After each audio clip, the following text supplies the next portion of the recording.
Okay, and hopefully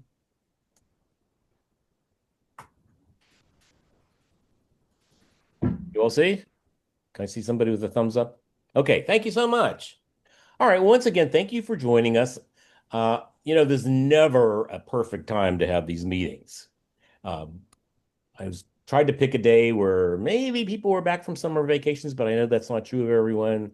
And maybe it's too early before school orientations and board meetings come, but I also know that's not true. So those of you who made it, I really do appreciate it. There's always so much going on.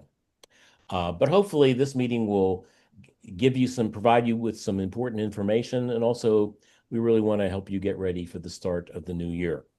It's hard for me to believe, but do you realize we haven't finished summer two yet, but fall one officially begins on Sunday, the 24th? What's that, 10 days from now? So that's pretty crazy. But here's what we're going to try to do today. I just want if we hadn't done this many times and we have so many people here, I'm not going to ask all of you to go around and introduce yourself, but you have met at least the full-time people and some of the leaders of our new organization. So I will consider that being done by before. We're going to be spending most of the time talking to you about the new organization for the School of Education. And then we want to just talk about some miscellaneous things about preparing for the fall one term, some things we think you have to be aware of, some things that just issues that come up all of the time. And as I said, Darlene and I are going to do a little bit of co-presenting here. Let me start off by saying to you that, I've been, hard for me to believe, but I've also been at Point Park for a long time. I've been at Point Park for 18 years now, and I came from some leadership posts at the Pittsburgh Public Schools. And I took this very nice job to be graduate program director. We had maybe a handful of master students, what, 40 or 50 students, Darlene? Mhm. And I wouldn't have told anybody this at the time, but I'll tell you this now, it was a pretty easy job. We only had a few classes to schedule. We didn't have many students. Everything was on campus. People would stop in my office. We got to know each other very well. It was a really family-friendly, simple program that people still kind of liked. But I also knew that if we didn't do something to grow our enrollment, we weren't going to have a master's program here for very long.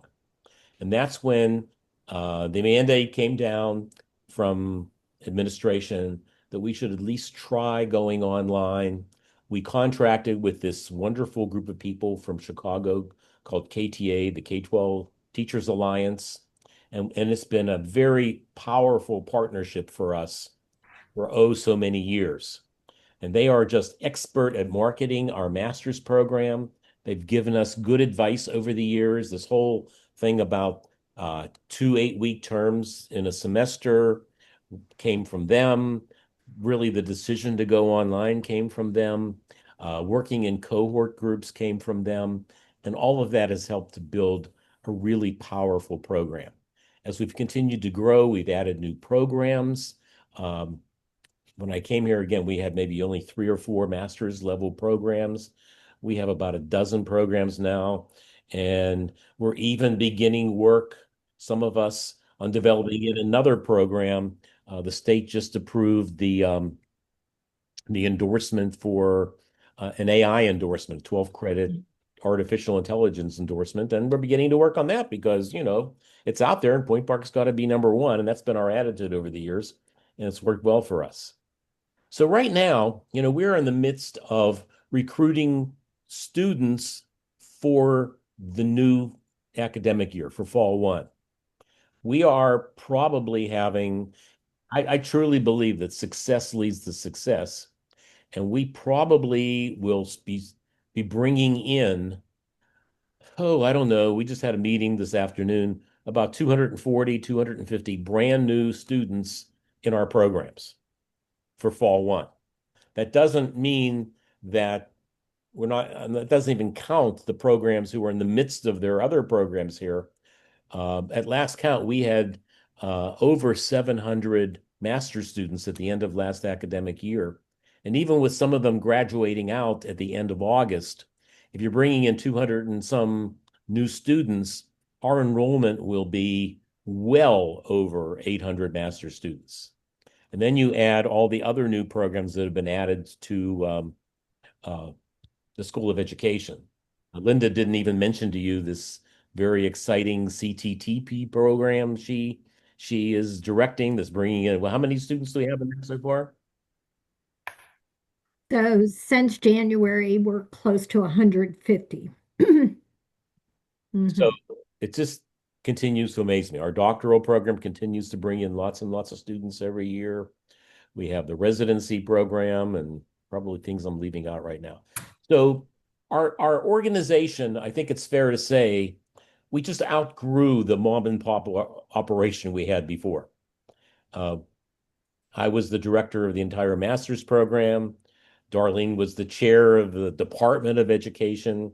When we became a school of education, she was chair and dean of the school. But the school continued to grow, which was great, but it just has become a little bit unwieldy. So we've been talking for a while. Last year, we did try a slightly different organization. You may not even realize it, but we really had two different departments. We had leadership and administration and teaching and learning. Most of the faculty didn't like being separated in two departments. So now we're back under one department, under one school, but and one department, but with an organization that hopefully will be able to meet the challenges. So let me share with you this organization. In fact, maybe Darlene, I've been talking for a while. Do you want to take the next couple of slides and talk about the organization? And then when we get to the leadership part of the masters, I'll come back and since that'll be my part. Sure. So right now, Sherry Payne, who had been our dean, was named the provost over the summer, I believe, and that led to a vacancy in the dean's position. Jenny Chambers has stepped into the interim dean position while we do a national search. Linda Hippert has stepped into the associate dean position, and she really is spearheading the efforts with the CTTP program, and she's overseeing the master's programs in leadership, which will be under Richard's directorship, as well as the doctoral program, which continues with Dr. Karen McIntyre. Cameron York is the chair of the departments, including all of the undergraduate programs and the master's in teaching, master's programs that lead to initial certification in teaching, ABCTE, and the master's programs leading to initial certs will be under my directorship. So Richard and I will get to work together in organizing everything that moves forward. So are you confused yet? Because if we haven't, as we go on, we'll do our best to confuse you a little bit. Okay, so I just thought maybe this one doesn't really affect any of us at this meeting, but I thought you should know. So you want to talk about Crystal's role? Sure. And Dr. Crystal Edmonds is taking over as the director of all of the undergraduate programs, and that would be undergraduate pre-K to 4, special ed, grades 4 through 8 programs, the secondary programs, undergraduate dance, the fully online pre-K to 4 and special ed, the residency program pre-K to 4 and special ed, and the one program that we continue to offer at the undergraduate level that does not lead to PA certification, but is very much heavy in the education courses, instructional studies. And these are the programs we don't really even deal with in the master's level, although eventually a lot of them become our master students. Now, here's what Darlene's going to do. This is made. Both the MA and the MED in special education, and you see a name behind some of these programs because those are faculty that have volunteered to be advisors for students that have questions about the program or their certification path that they might want to take. Again, the MED is an initial cert, 42 credit program. The MA in special ed is a 30 credit program for those people who already hold an instructional one. The MED in dance with certification, the MED in reading with certification in reading and literacy, the advisors Colleen Hooper, Jan Glunk with the reading, the certificate only program with the reading specialist, Jen Glunk is going to be the advisor. The MED pre-K to 4, MED secondary ed. You don't see a name beside them because I'll be the advisor as well as the director of those programs. You're going to wear many hats, Dr. Mornich. Yes, indeed. And let me add that also the MED in dance, is this our, I guess we started to offer it last year, but Point Park became the first university in the state. That's a brand new certification in dance education. And again, we jumped on it. This is a really exciting partnership between us and the School of Dance. And I think if you know anything about Point Park, you know that our School of Dance is really world renowned. So now we're working with faculty in the dance program, and the students who enter this program will graduate with a PA teaching certification in dance, and they will be able to test into maybe some other areas as well. I wasn't really sure how the word would get out and whether people would be interested. Let me tell you, we have a cohort coming in this fall that's maybe 15 or 16 people, something like that. And for a brand new program, which takes a while to build, that's very impressive. So just kind of brag about that a little bit. And we forgot one.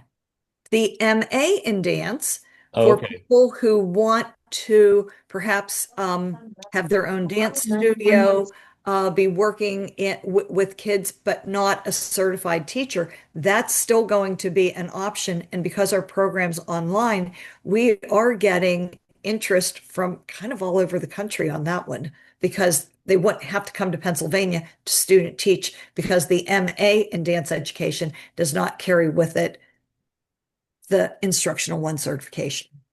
Yeah, we had a lot of inquiries from people outside of Pennsylvania who were just really excited about this program and wanted the training that we offered, but they don't want to be Pennsylvania certified teachers.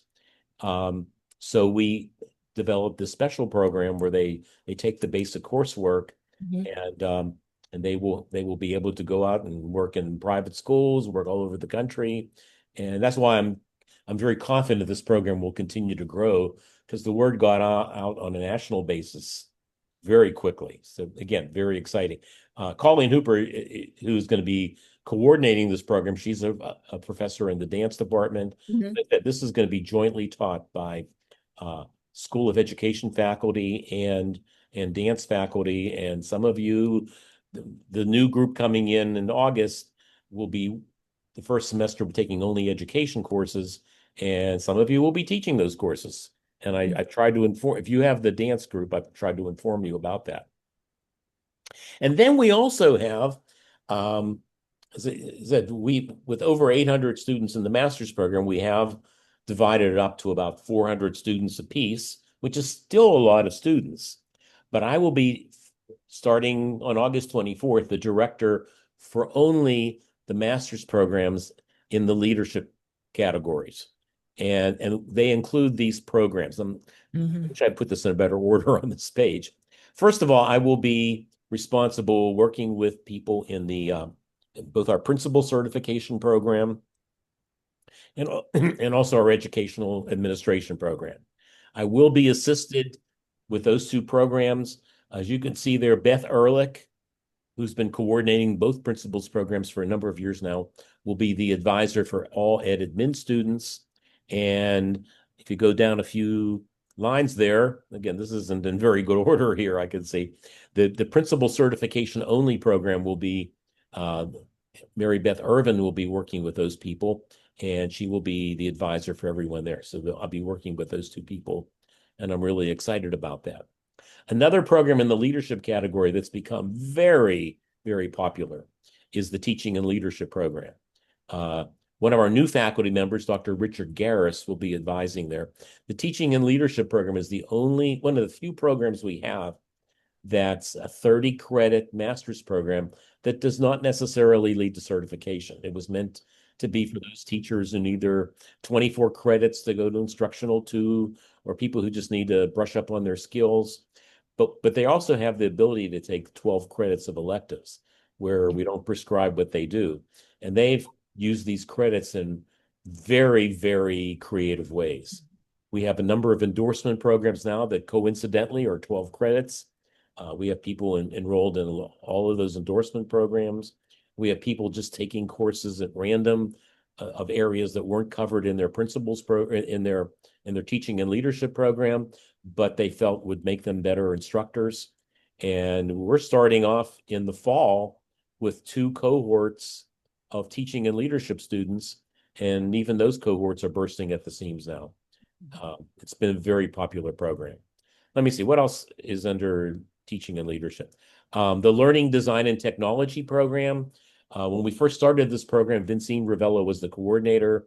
She stepped down from that position, but now she will be back working with us as an advisor, which is a little different than a coordinator for those 3 programs, the Masters in Learning Design and Technology, the Instructional Technology Certificate, which is a state certification, and also the endorsement in technology. Oh, and it also says here the MA in Learning Design and Technology. That's a program for non-educators, but they still want that kind of training. And then, you also see the second to last line there, the MED in Athletic Coaching and Administration. Cameron has been coordinating that program for a number of years now.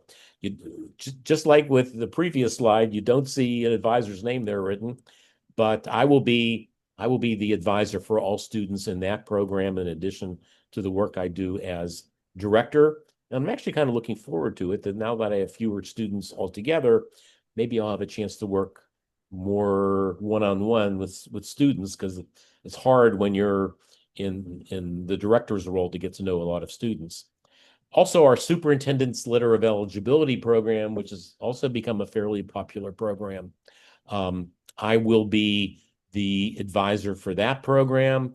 I think Dr. Hippert has promised me she will continue to work with me, because there's some other issues with that program, like our 360 hours that we have to make sure we have monitored closely, the field experience hours.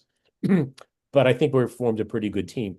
And then finally, we have a number of endorsements, and they're attached to me simply because some people, a student could apply for the endorsement and the endorsement only when they come to Point Park for 12 credits, and then they're done.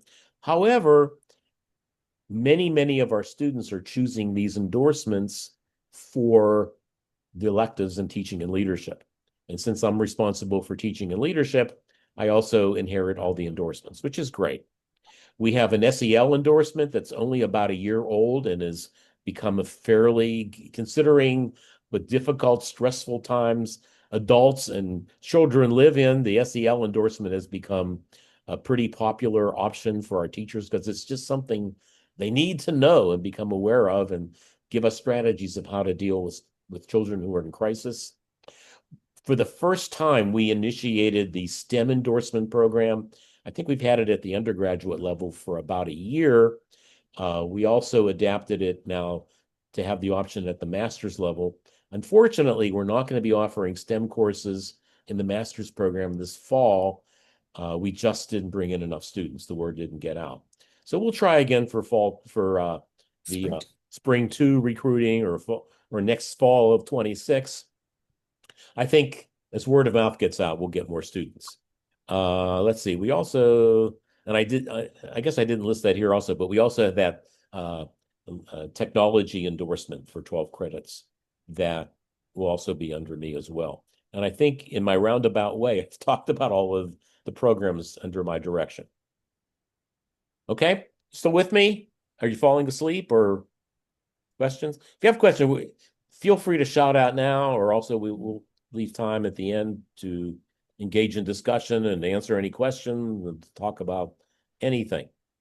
In addition, just to say we've talked about it, so you know the structure of the entire School of Education. As Darlene said to us a few minutes ago, Karen McIntyre, most of you know her, will continue to be the director of the doctoral programs. That will be under Linda's leadership, but Karen is the one who will get into the trenches, just like Darlene and I will be. We have the ABCTE program for a number of years. A lot of you have worked with Denise, and that she's going to continue to be the director of ABCTE, as that has become indeed a very large program as well. But she's not going to be director of student teaching. She's not going to wear two hats this year. One of our newer faculty members, Dr. Kelly Pascarella, will also take over student teaching. So if you work in the districts now and you hear from Point Park calling, it's probably going to be Kelly in the future. Now let's talk a little bit about the role of advisors. I don't know, do you want to take over this one, Darlene? You want me to do it? Go Why ahead. don't we kind of go Okay. forth? I have a bunch of bullets. Advisors. Oh, there you go. Do you want to start? Okay. This is just taken right from some of the planning documents we have in the School of Education. But the advisors are going to be, and we're still very much working out what the difference is between a coordinator and advisor. The advisors, it is every faculty member's responsibility to do some student advising. We're still trying to work out what exactly that advising role will be, but we do understand that they play this vital role in supporting the success of our school, and their expectations will include, want to do the next one? Being an additional point of contact for student questions about courses or sequencing of courses or needing to take a leave of absence. It will give the students another expert in the field, because if they have a special education question, even though that program is in my area, that isn't my knowledge base. So Arlene Wheat will be a great person to field the questions. And then the logistics of the program, they can come to me for all of those things. When the students look in Point Web to see who their advisors are, they generally, it's confusing. They see three names. They see the first name, the coordinator, or in this case, it'll now be the advisor. They see the department chair, who will be either Cameron or Linda. And then they also see the dean, who will be Jenny Chambers. We're trying to tell them that if they have a question about anything other than a question they can ask the professors, to go to their advisor, who will be the first name listed in Point Web. And I'm also going to ask you to do that. If you have a question about a student, you can go to me or you can go to Darlene. Believe me, no problem. But if you have a knowledge of who the advisor is, you might want to go to them first, because they may have some knowledge about the student that we don't simply have. Can I ask a quick question? Sure.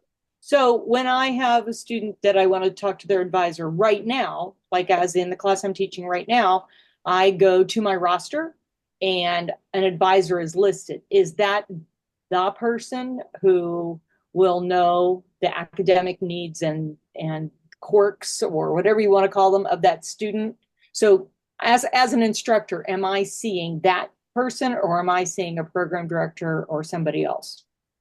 I've got to say, right this very second, you probably are not seeing the assigned advisor yet, because although, wait, it's a current the course. Coordinator. She's saying the coordinator. Right.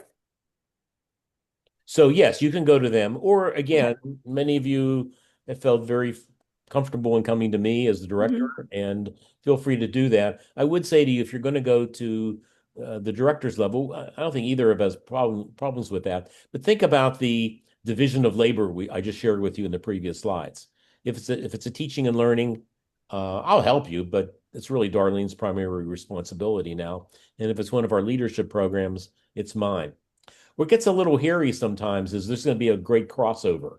So let's say you're teaching a special education class.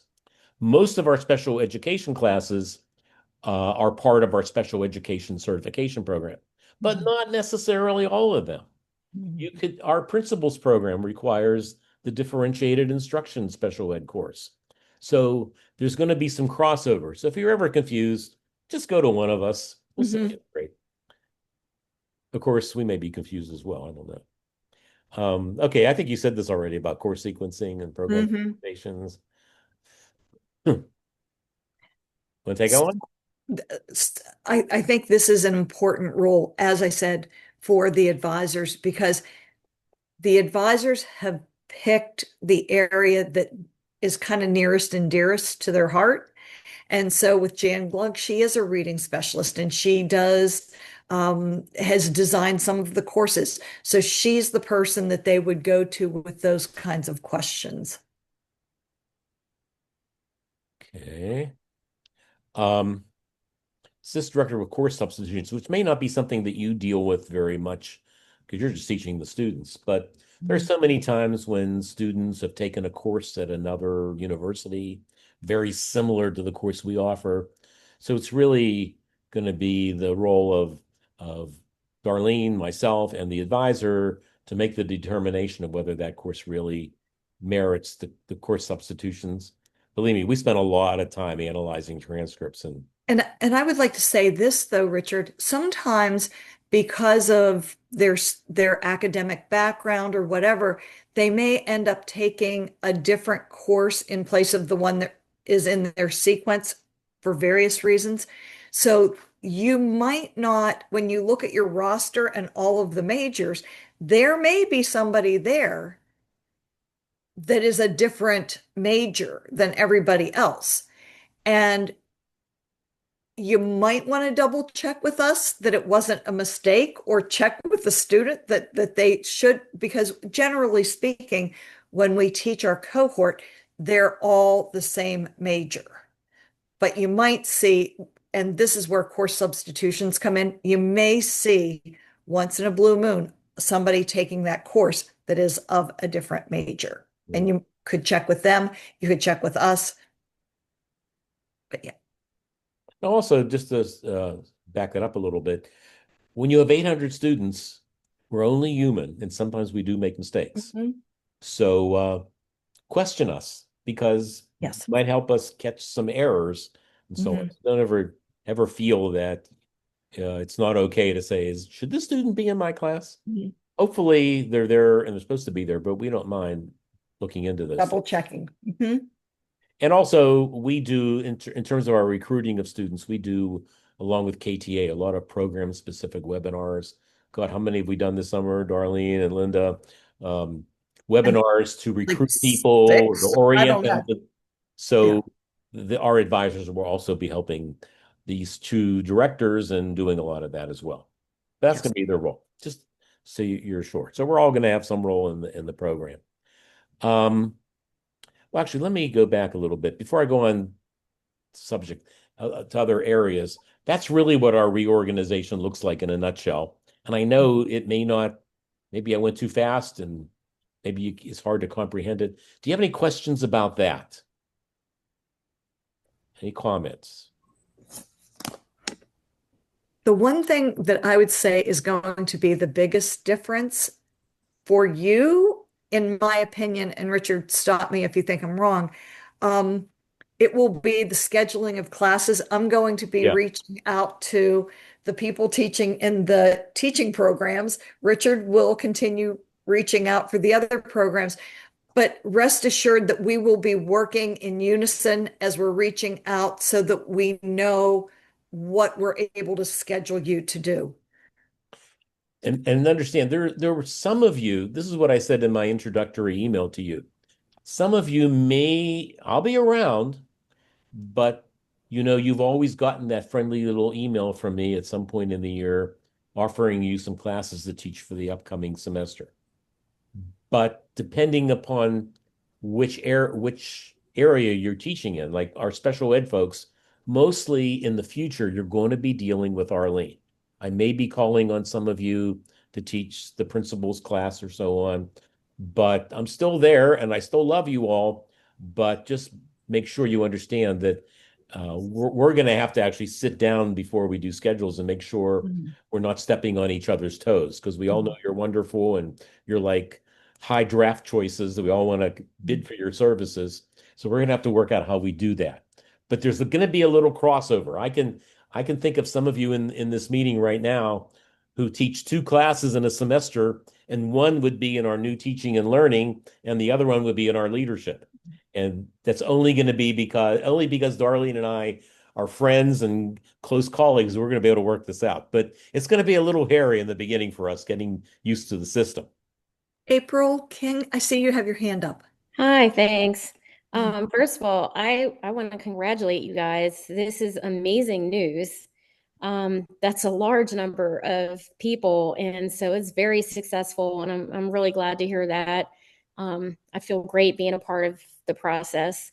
And thinking of everything that's going on and how a lot of things are new, I realize we're going to be sort of your eyes and ears as to what may be gelling or not gelling. And I'm wondering, do you have a process for, getting feedback from us so we can let you know what might be possible challenges or, things that we might think could, would be beneficial for you to know. But, I don't know. Do you have any process for gaining that information from us? I don't think we have a process, but always, always, we love to have input as you have it. Like there isn't an end of the 8-week term form that you could send to us. But always, like if it's week 2 or week 5 or week whatever, and you see something that's maybe going really well, something that you think we need to be aware of and think about in the future, please send it to either Richard, myself, or both of us, really. Because again, if it's something that is of concern with students, it may be one program or another, but it may be something we would both want to look at and talk about. What you think, Richard? Yeah, I think I would have answered as you did. I try basically over the years, we've done this one August meeting every year, maybe once in a blue moon, a second meeting in a year. But I know you're all busy people. Some of you have very busy, responsible jobs, and some of you are retired and want to enjoy your retirement along with teaching with us. So I don't want to hold too many meetings unless you want them more. But I think you know that we're always available to you. And in fact, we often won't know what's going on or the sentiment of our students unless you tell us. And April, you've contacted me a lot to talk about things. So it's not like we haven't been doing that over the years. The other thing we get a lot, hope you know, is that students contact us. So we get it from both ends. And if a student contacts me about something and I don't take it their word as the gospel, I'll generally go to you and say, could we talk about this? Is this the way it really is? And so on. And I think it's worked pretty well over the years. But yeah, I think feel very free to reach out to us. Thank you. Oh, you're welcome. Anybody else before we move on? Well, if you think of other things, let us know. Okay, a couple of things. This is kind of a serious issue, and I don't say much here, but over the past week or two, we've had lots of discussions about this, and some of you had some emails from me earlier today. Our administration is, even though Point Park is really doing well and really coming out of the enrollment loss from COVID, it's not just the School of Education. You may have seen in the newspaper today about we're bringing in the largest freshman undergraduate class in many years, and they're renting space at a hotel because they don't have enough space in the dorms. That's all wonderful. But also, universities have very high expenses, believe it or not. And there's been a lot of pressure on us to make sure that we're not the scourge is having low enrolled classes. It's actually a discussion we've had many times over the year. When Darlene was my chair, she and I had some heated battles, I would say, about whether we can have a class with the low enrollment. It used to be the magic number. I think some of you know this was always 7. Once we reached 7 in a class, the class was good to run. That's not really true anymore. The university, and I don't think either of us were really aware of this until recently. They're really looking at the number 10. And where there are areas where we have multiple sections of the same class running at the same time, if we have a class has less than 10 students, both of them have less than 10 students, and it's possible to combine those classes together into one section without making it humongous, too large to handle, they're doing that. So we're going to be under a lot of scrutiny in the future of making sure that our enrollments are up there and certain things are out of our control. Please be patient with us. Please be understanding if we have to reach out to you and tell you at the last minute, like I did with a few people today, that we've had to make some changes to the main schedule because we were running a few classes at 8 or 9. And in the old days, that would have been okay. In the fall of 2025, that's not going to be okay. Darlene, anything you want to supplement that or? No? Yeah, that's Have I said it? that's what it is. I don't have anything additional other than I think Richard and I have always tried to be really conservative in our scheduling to begin with because I never liked having the conversations that he said would lead to heated battles, and I never enjoyed that. So we've always tried to be really, really conservative and careful in our scheduling. As we move forward, the directive is that we need to be more so, and we will need to do that as we move forward. Joe Lakowitz asks a very interesting question, which I will try to tackle with some tact. But Joe asks us is there a maximum number in a class? I've talked about minimums. Yes and no. And this is something that I don't necessarily always agree with administration, but they're really looking, it used to be in the good old days, like a few weeks ago, our goal was to have classes of no more than 15. Now, a lot of you have had classes, including myself, larger than 15, but that was only because we went a few students over and it wasn't large enough to merit 2 sections, but we didn't want to turn anybody away. Now they're talking about really going as high as 20, which I got to be honest with you, I'm not in favor of, but that seems to be the administrative decision that if you can do 15 students, you can do 20. As someone who teaches classes with several assignments per week, when you start multiplying that by 20 students, it really adds to the workload if you're going to do a good job. But Joe, I got to be honest with you, that's what they're looking at now. Darlene and I and Linda will continue to fight for you. We're on your side, but it sometimes can be a losing battle. And I do understand the administrative side, but that is where we stand, to be totally honest with you. And I was just typing in the chat, but I'll stop. As we know, many of you are pre-K to 12 administrators or teachers, and so we like small class sizes. But in addition to looking at the numbers, one of the things that we said is we'll also look at the classes because there are the content of the classes, the assessments in the classes.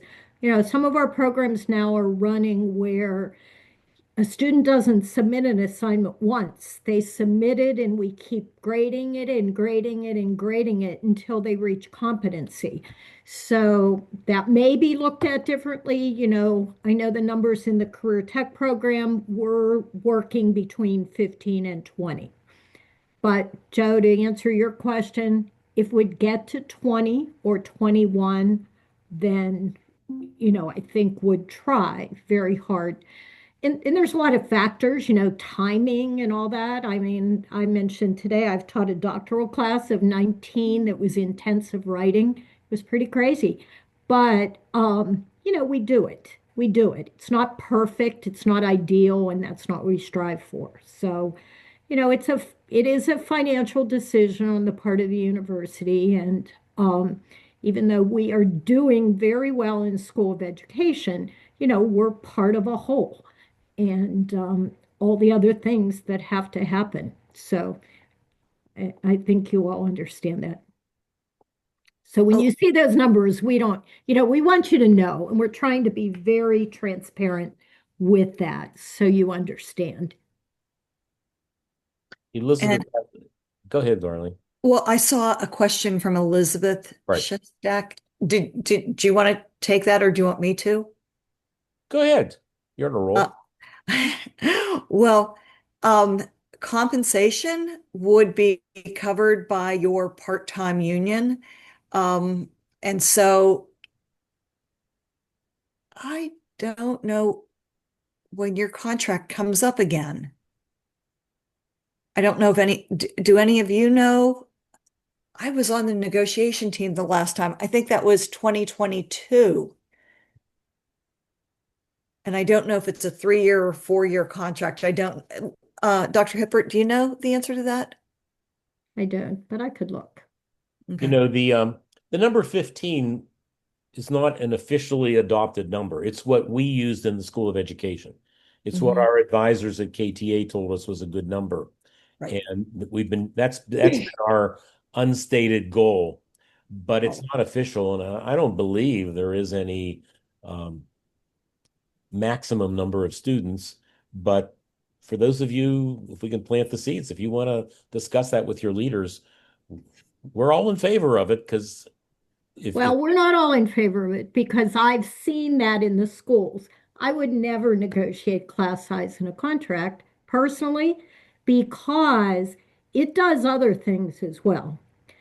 Particularly in a university, if we don't have 15 or 10 and we completely turn away and shut down every one of those classes, if that's part of a collective bargaining unit, it can be harmful as well. So you just have to be careful and think through what it is you want. well, Yeah, I'm and I said, for all those reasons I said, there's many factors that go into whether or not class size matters. We know that from research in pre-K to 12. If it's a heterogeneous class, it doesn't matter as homogeneous, doesn't matter as much as if it's heterogeneous. If you have a lot of special needs kids, gifted students, and then some in the middle, that's much more difficult for a teacher. Of course, AI is making it a little bit better and helping us than if you had a homogeneous class of all the same. So that's why I just say that there's many factors, and we'd there all like small class sizes. there I are mean, many factors, but having also taught even doctoral classes at 20 and 21 at times, it's a heck of a lot of work. And I just mhm, feel that it I is. don't always, I give it my best effort when I have to uh, give personal feedback to so many students. Can I Anyway, this chime will be in a with a question? continuing issue, Mhm. and but just wanted to place that on the table for all of you. Mhm. Um, let Can me, I chime in with a question? oh, sure. Go ahead. You say you I have a, recognize the challenges faced, at the administrative level when it comes to getting the students in, and then at the instructor level with getting more of class size. And I know, issues with the union, that takes time with these changes that you're mentioning taking place in the fall, it appears. So my question in the meantime, whichever way that gets worked out, I know I'm one of those who allows people to resubmit.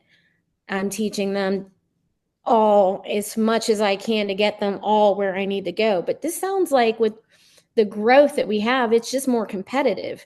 Is there any way that you can help us by communicating in mass to the students we're teaching, so it's not just one of us as an independent instructor being singled out? Can you communicate to them, listen, in the past we've done work where you could turn in your assignments multiple times. Here's a change you need to know about, that this is something you might want to put the work in beforehand, because our instructors now may have less time to spend with more students in the class. I'm not quite sure what you're trying to suggest that we should do, April. Just letting for example, I'll give you an example.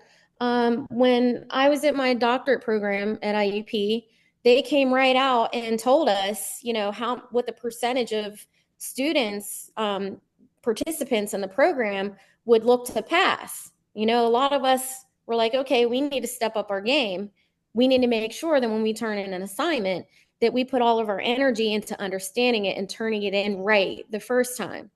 Whereas we're giving students multiple attempts at success by allowing them to turn in their assignments multiple times until it reaches that level that we feel is acceptable.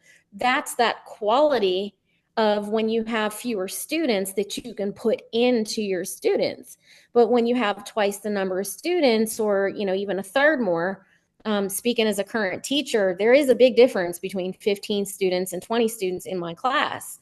As an elementary teacher. So the amount of time I'm able to give each individual student grows the smaller size the class is, and it weakens the higher the class size. If our students who are adults understand that they need to put the time in and understanding their work before they turn it in, because right now a lot of them expect us to give them multiple chances. So if they understood that ahead of time, that would just be one way to help us, the instructors, who are, if we get more students, more of the time, then we don't have to necessarily be the one instructor who's bearing the bad news of, by the way, I'm only going to take your assignment once instead of 2 or 3 times. April, if I can interrupt, I mean, that is your decision as an instructor. Not everybody has students do the same assignment multiple times. I think that's a professional decision for you to make.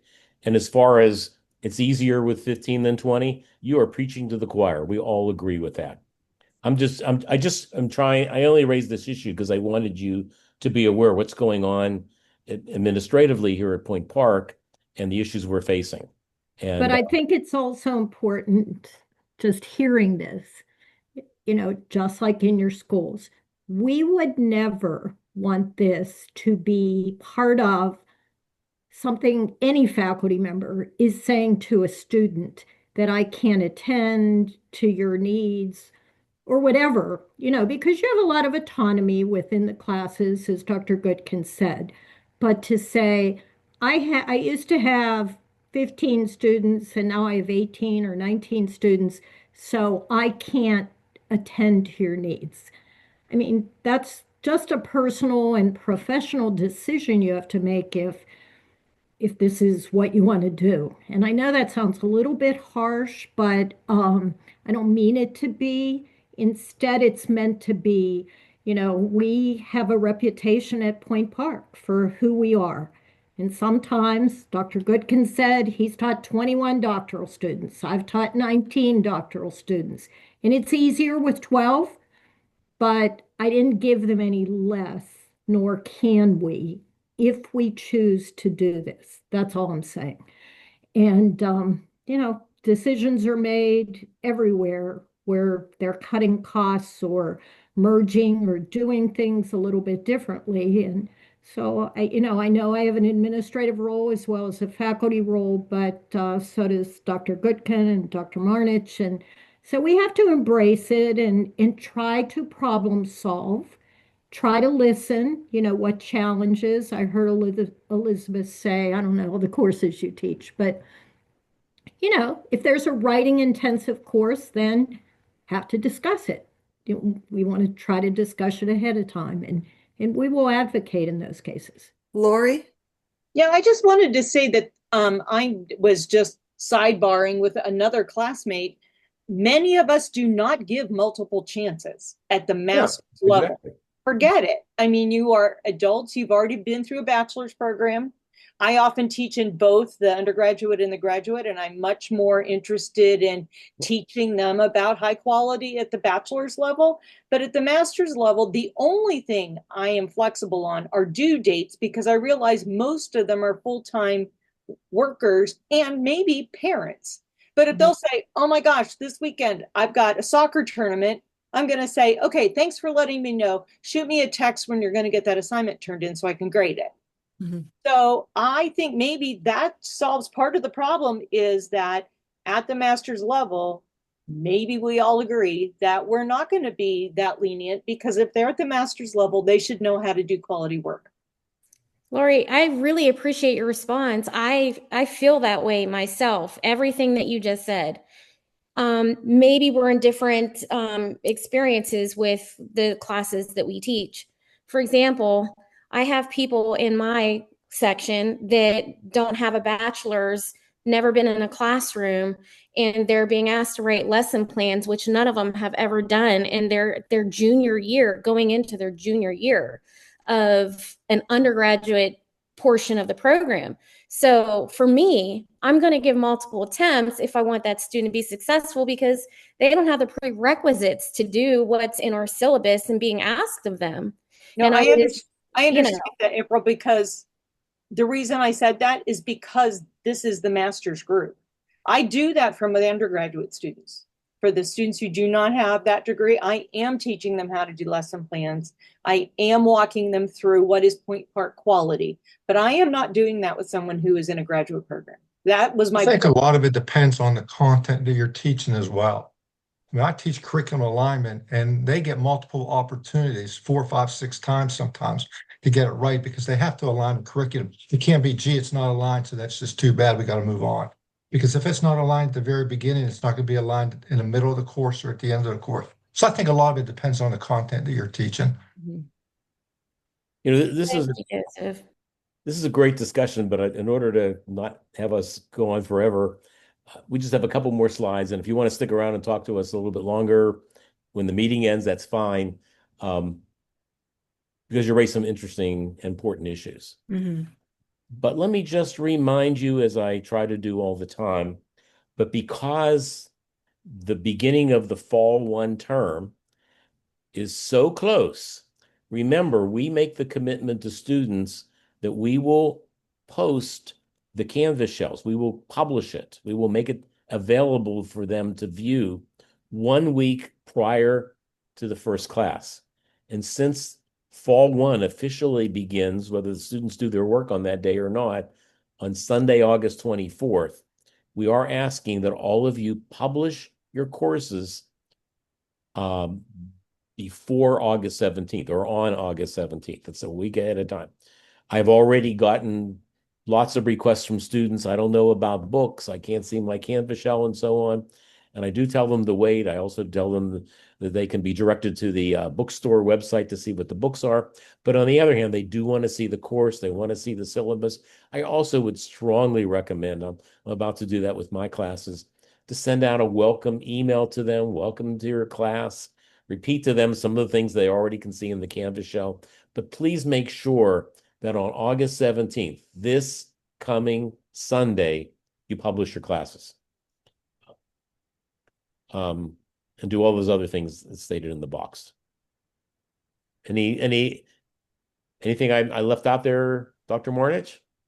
The only other thing we get emails from students if they try to contact a professor, and we don't expect you to answer like in 10 minutes. But the rule of thumb, if it's during the school week, is definitely within a 24-hour period.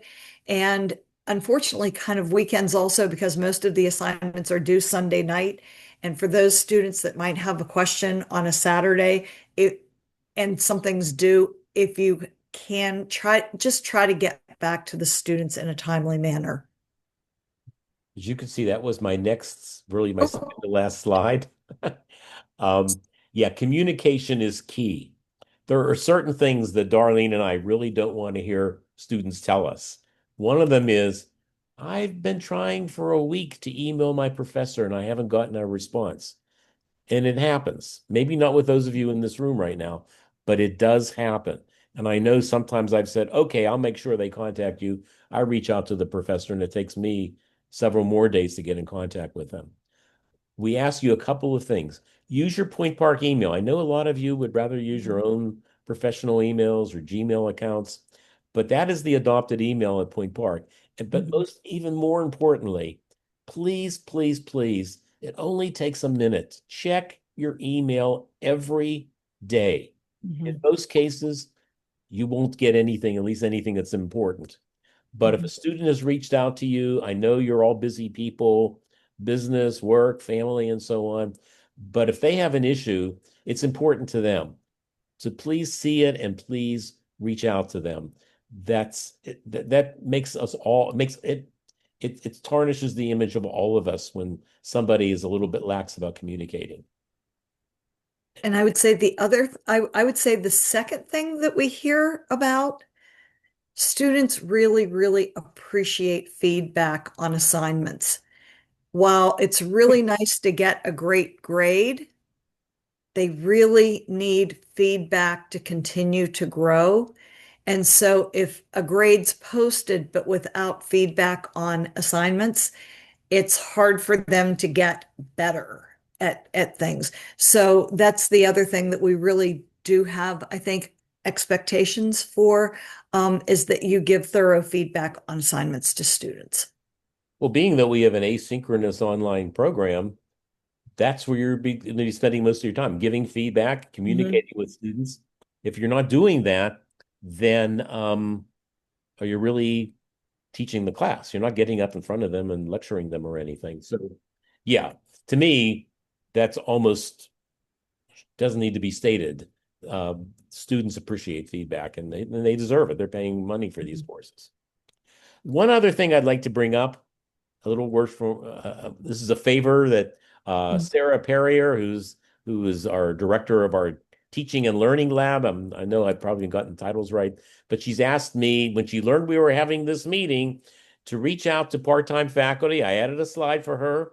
So if you are new, I don't think anybody in this room is totally new right now, but if you haven't gotten any of the faculty orientations, you should have gotten an email blast from her today. And she's going to tell you that there are 3 modules that need to be completed as part of your orientation. They're listed there: Canvas and other digital systems, syllabus planning, campus support networks.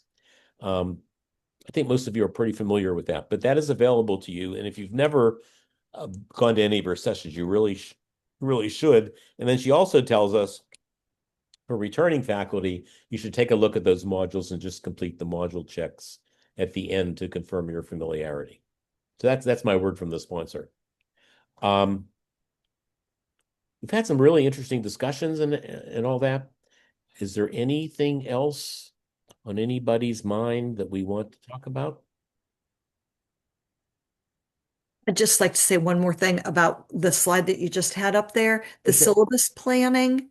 That actually will not apply to our School of Education because the syllabi are already in the shells because they're already approved by PDE so that we can keep our certification approvals. So luckily, the courses are all that you teach have all the syllabi in them. They've been designed. It is the oversight of that class then that we take care of. So that's one thing that doesn't really apply to us as much in the School of Education. Yeah, good point. And Darlene, probably a good thing you brought up there too. Just a reminder, you can't change the objectives of the course or the unit objectives for the reason that Dr. Marnich said, because they are aligned and that's how our programs have been approved. So when we're reviewed, we have to demonstrate that your courses align with objectives and PDE competencies, et cetera, et cetera. Well, and unless there are any other things on your mind, I just want to once again thank you for coming. I want you to know that, in the master's program at least, come this fall, even with combining a few classes, we're going to have well over 80 different sections offered.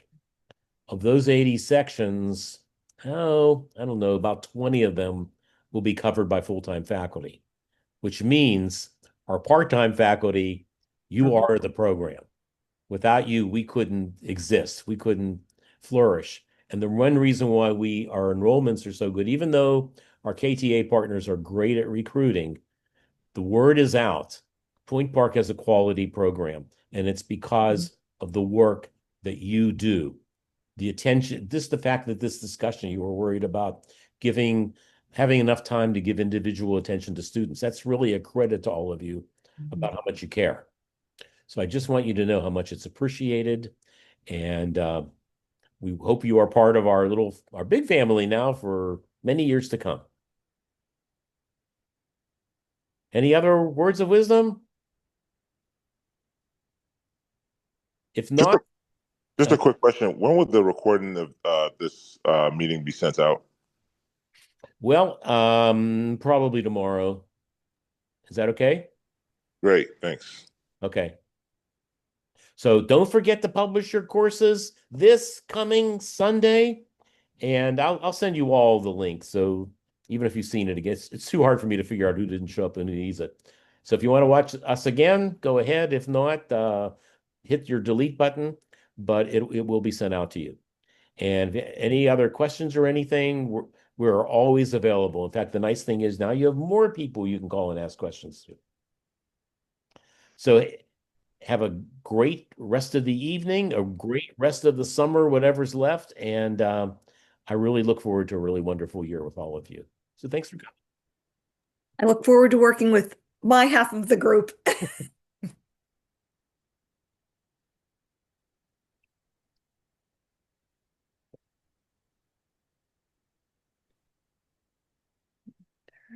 You could probably stop the recording, Richard, so it doesn't Oh. continue. I forget to turn it on, and I do too, all the I can't. time.